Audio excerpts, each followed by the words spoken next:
दावे केले की कोट्यावधींकडे जे काम केलेले आहे ते सगळे बंद पडलेले आहे. तुम्ही आमदार झाल्यानंतर त्यासाठी तुम्ही काय केलं? नाही, हे बघा, लोणार हे जे सरोवर आहे ते वैभवशाली आपला वारसा आहे, वसान वारसा आहे. त्याच्याबद्दल तुम्हाला सगळ्यांना माहिती आहे की मी तिथलं जे काही पाणी पातळीत वाढ झाली, साधारण 20 ते 25 फुटाची पाणी पातळीमध्ये वाढ झाली आणि त्याच्यामुळं जवळपास 12 जे मंदिर आहे तिथली ती पाण्याखाली गेली आणि काही अक्षरशः पाण्यातच गेली आहे, काही जाण्याच्या मार्गावर होती.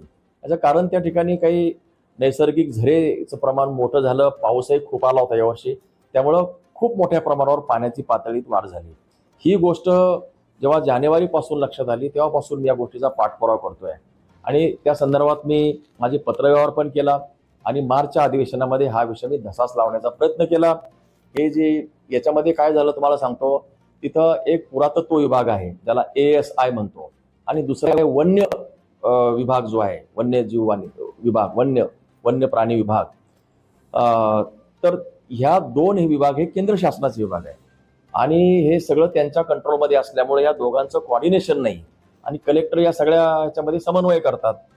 आता ऑनरेबल हायकोर्टांच्या सूचनेनुसार एक कमिटी फॉर्म झालेली आहे, त्याच्या अध्यक्ष विभागीय आयुक्त आहेत आपल्या अमरावतीचे आणि कलेक्टर त्याचे सचिव आहेत.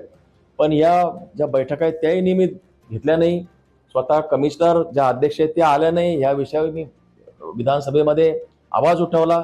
परिणामी त्याची चौकशी झाली आणि त्या मॅडमला तिथून मागच्या कमिशनर मॅडमची बदली झाली तिथून. आता हे दुसऱ्या मॅडम आल्या, त्यांनाही मी सांगितलं की तुम्ही लवकर याच्यामध्ये लक्ष घाला, नाही तर मला तुमची हा विषयी आवाज उठावा लागेल. दुसरं, या संदर्भामध्ये कलेक्टरनं, हे जे नवीन आलेले कलेक्टर आहे त्यांना मी विनंती केली की तुम्ही कॉर्डिनेशन करा. मी स्वतः ASI आणि जे काही वन्य विभाग आहे त्यांचे जे काही ACF किंवा CCF आहे त्यांच्याशी पण बोलतोय. आता ते आमच्या महाराष्ट्र शासनाच्या कमिटीनं माझ्या पाठपुराव्यामुळे मान्य झालंय. केंद्रामध्ये तो प्रस्ताव आता प्रलंबित आहे.